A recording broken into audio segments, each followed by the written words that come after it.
Call to order the Planning Commission meeting for Thursday, March 21st, 2024. Please stand and join us in the pledge.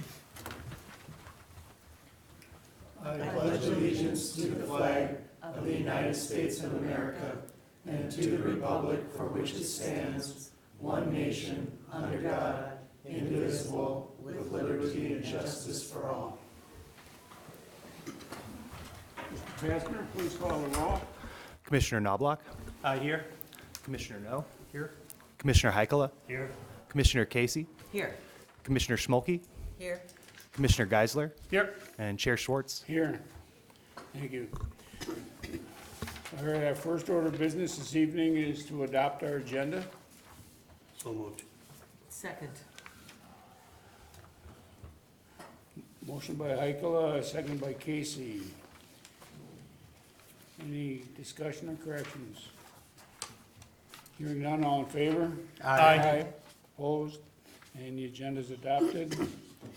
Next is the approval of the minutes of our January 18th, 2024 meeting. Chair Schwartz, Commissioner Knobloch. I move that we approve the minutes of the previous meeting with no changes, unless someone says. Second. Motion by Knobloch, second by No. Any corrections or additions? Hearing none, all in favor? Aye. Opposed? And the minutes are approved. Our one case for the evening is Planning Case 24-4, an ordinance amendment for LDR standards, City Code Sections 11-201, 11-601, 11-602, and 11-603. Thank you, Chair Schwartz, members of the Planning Commission. So I have a ordinance amendment brought forth by the city for you for 4 different sections of the city code, amending the LDR standards, the use table, and the definitions for the land use and zoning section of the city code. One correction to the agenda, this does need to be a public hearing. It's under the new business section of the agenda, but there does need to be a public hearing for this, so that's my mistake, and I apologize for that. So what's being proposed to be revised are section 11-201, which is the definitions section of the zoning code, 11-601, the general residential standards and residential use table, 11-602, the LDR1 standards, and 11-603, the LDR2 standards. Staff and the Planning Commission did cover all of these items at the work session of the December Planning Commission meeting, so this will mostly be going over some of those items again, some of the changes that were made to the ordinance amendment based on the discussion between city staff and members of the Planning Commission, and a recommendation at the end. So I'm just going to go through each of the different sections of the city code, explain the major changes that are being proposed to be amended by city staff. So section 11-201 is the definition section for the land use section of the city code, title 11.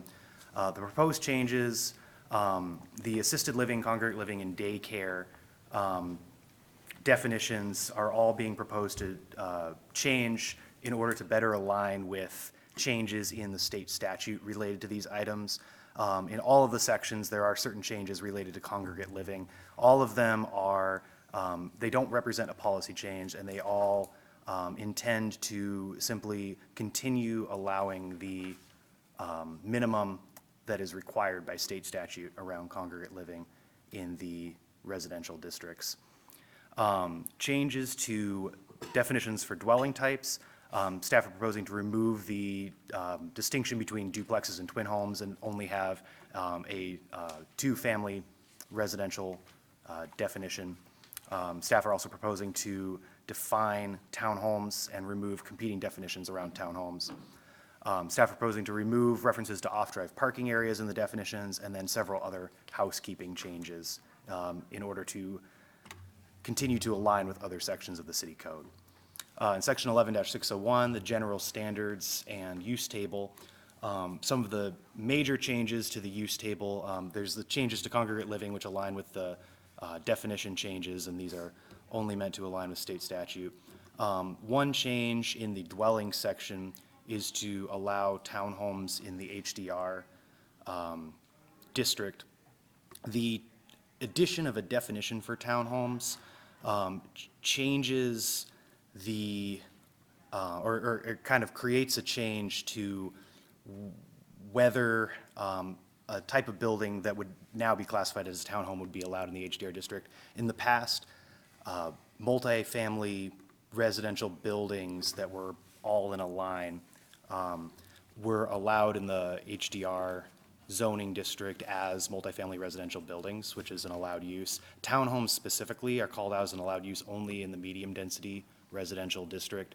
This change would both define townhomes such that that type of building that previously had been a multifamily residential building is now distinctly defined as a townhome and would now be allowed in the HDR district. So this would not represent a policy change in practice, only in what types of buildings are being called townhomes, and still allowing those types of buildings in the same districts that they've been previously allowed in.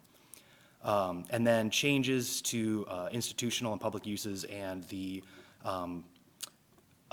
property maintenance standards are being proposed generally as housekeeping changes and to align with updates to Title VIII of the City Code that are being pursued simultaneously to these ordinance amendments.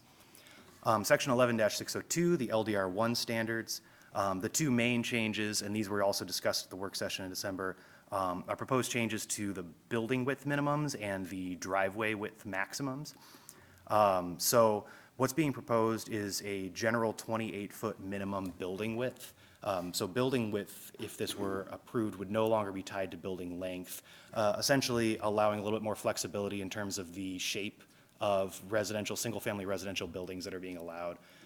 So instead of buildings either needing to be wider than they are long or generally square-shaped, somewhat longer than they are wide, but not much longer than they are wide, this change would no longer require any sort of dimensional relationship. They could be longer than they are wide, as long as they're no thinner than 28 feet wide. And this was based on observations staff had made around building trends, recent single-family building trends, and seeing that a lot more developers were proposing buildings that were relatively long and relatively skinny compared to what had been the standard in the past. Changes to the driveway section.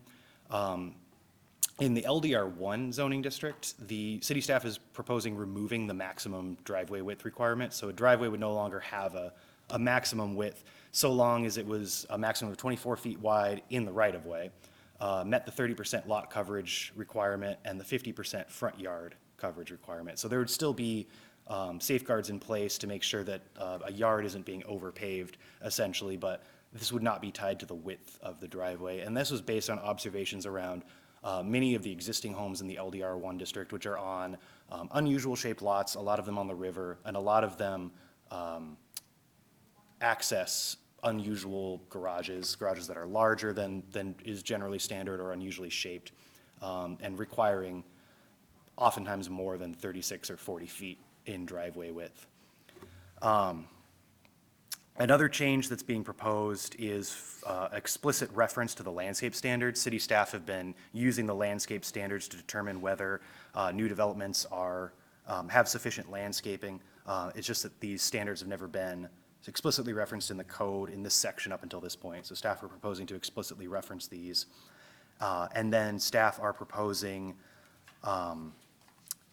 the use of the term residential recreation, which is meant to be a catch-all term for things like tennis courts, basketball courts, hockey rinks, other recreational uses that you often find on residential lots, and noting that they would need to meet the same setbacks as patios currently do. So that's 5-foot rear and side lot line setback.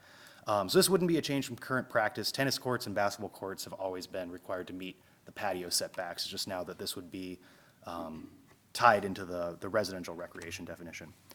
And then finally, for section 11-603, the LDR2 lot standards. Most of these are the same as the changes in the LDR1 lot standards, except that for driveways, the minimum width, staff are not proposing the minimum width be eliminated, or I'm sorry, the maximum driveway width be eliminated, but only that it be increased from 36 feet to 40 feet wide. And then to allow, in cases where there's an existing garage that's wider than 40 feet, the driveway can be as wide as the garage, so that you don't have a garage that can't be entirely accessed by the driveway. And then the 24-foot right-of-way width max, 30% lot coverage maximum, 50% front yard coverage maximum would still apply. One item that I wanted to address, and this was based on a comment that came up during the work session in December on the building width question, and if I interpreted the comment correctly, the question was around whether reducing the minimum building width compared to what's being allowed now would allow certain lots, certain existing residential lots to be subdivided and built on more densely than they currently can. And so I did some research to determine how many lots in the LDR1 and LDR2 districts were double the minimum lot size allowed, meaning that they could create 2 lots that both meet the minimum lot size, and double the minimum lot width allowed, meaning they could create 2 lots or be subdivided into 2 lots, both of which would meet the minimum lot width.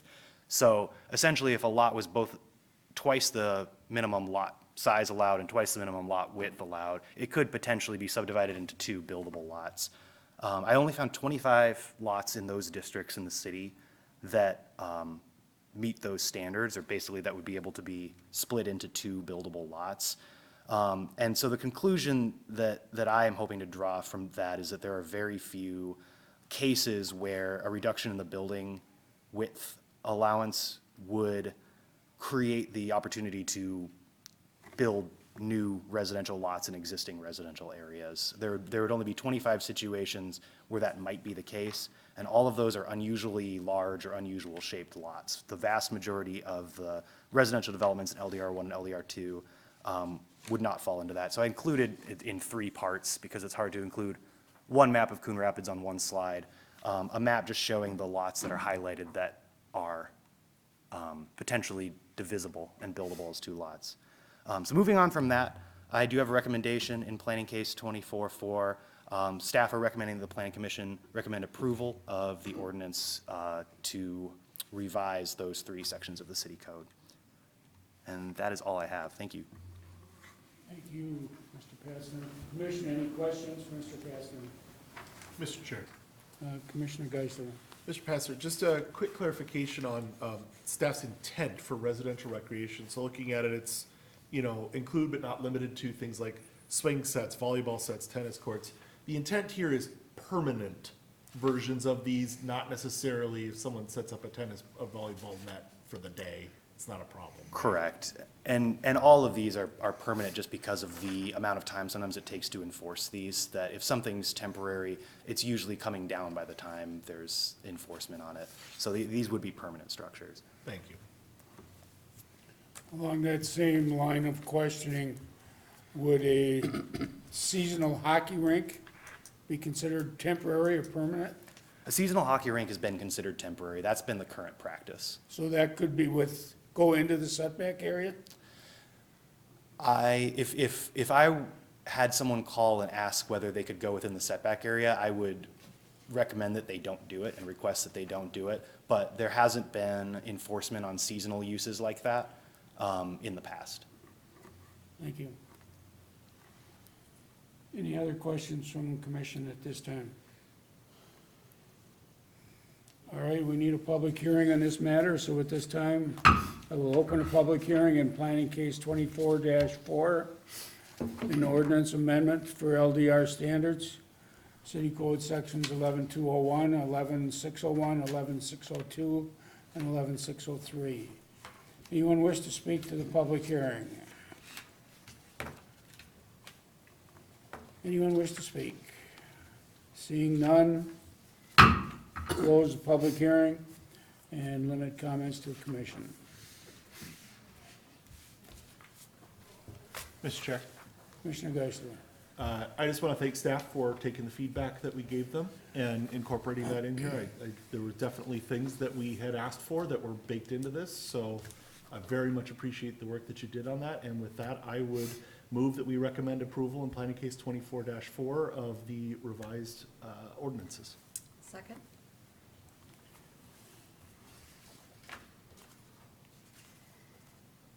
Motion by Geisler, second by Schmolke. Any further discussion? Mr. Chair.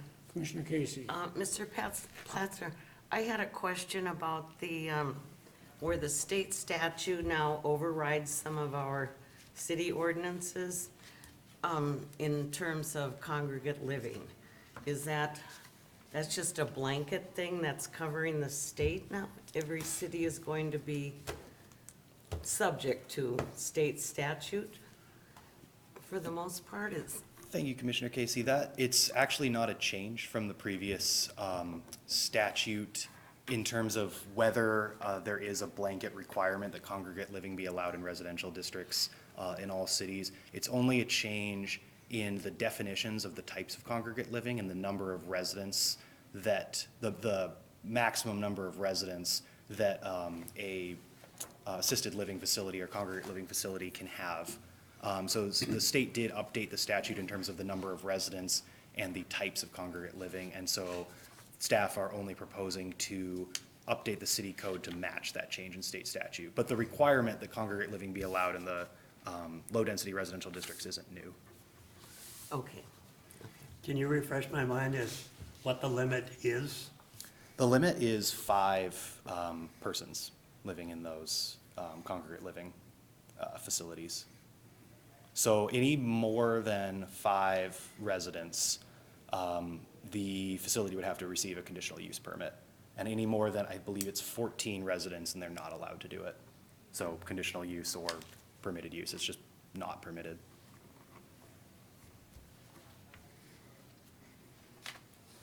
Any other discussion? All right, we have a motion and a second. All in favor? Aye. Opposed? And the motion carries. This is a recommendation by the Planning Commission and will be introduced by the City Council at their April 2nd meeting and have a decision of the City Council at their April 16th meeting. Thank you. And then moving on to other business. Mr. Passner. So with your permission, Chair Schwartz, members of the Planning Commission, I just want to really quickly cover what is on the agenda for the April meeting. And then hopefully we can make it quite a short meeting and get you guys out of here before it starts to really snow. So we have 3 applications in for the April meeting. One of them is from the city, and it's the third of this 5-part ordinance amendment, which is the changes to the MDR and the HDR districts. Notably, changes being proposed to open space requirements in multifamily residential buildings, common and private open space, changes in the maximum density in the MDR zoning district, and then changes in the maximum impervious coverage being allowed in the multifamily residential districts. So this is proposed to go before the Planning Commission on the April 18th meeting. We also have a request for a conditional use permit for 3050 Coon Rapids Boulevard, suite number 110, for a demolition company. So that's the former furniture consignment building at 3050 Coon Rapids Boulevard. And it's a conditional use that's being requested, and there is no existing CUP on that location. And then we have a request by Value Homes for the Cedarwood development at 9730 University Avenue for a preliminary plat and final plat for a 8-unit townhome building that was approved in 2023, and they want to come back after the fact and plat it into 8 different lots. So that's what's being proposed for the April 18th agenda, and that's all I have for you. Thank you. Thank you. I'll just note that the car wash on Northdale near the high school is now complete and open. Silver Star, isn't it? Silver Star, correct. Haven't tried them yet, but I did see that they were open. And anyone else have anything for other business? Mr. Chair, Commissioner Heikkila. I was wondering if the legislature or any legislators had contacted the city regarding the proposed changes with them kind of overruling the cities as far as what can be built where and when. Yeah, so city staff have actually written to the legislature with staff opinions on that proposal. City was not contacted by the legislature, but the Community Development Department did provide some professional opinions to the legislature on some of the changes being proposed. So there has been conversation back and forth about some of those changes. Okay, I did see from an acquaintance in Inver Heights where they have done, seems like they've really done their homework and gone into detail with their legislators, you know, opposing this. Absolutely. And I plan to have a discussion with Matt Brown, the Community Development Director, to see if it would be something that we would want to have a discussion on either in a work session or just a other business item to just keep the Planning Commission up to date on changes with that bill coming through the legislature. So that might be something that we see in the future, but I just want to consult the Community Development Director before going forward with something like that. It would be nice if we were kept up on it as it progresses, Absolutely. whether Matt does that or you do it here, addendum form. My concern would be that the legislature, as it is right now, might rush it through during this legislative session without any input from other people. Without enough input, yeah, I agree. Yeah. Bums rush, kind of the bums rush, that's what we're getting a lot of.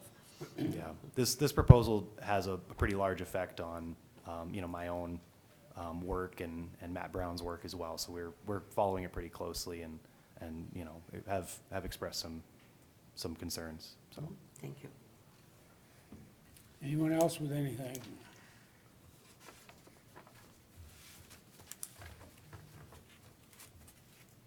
Motion to adjourn?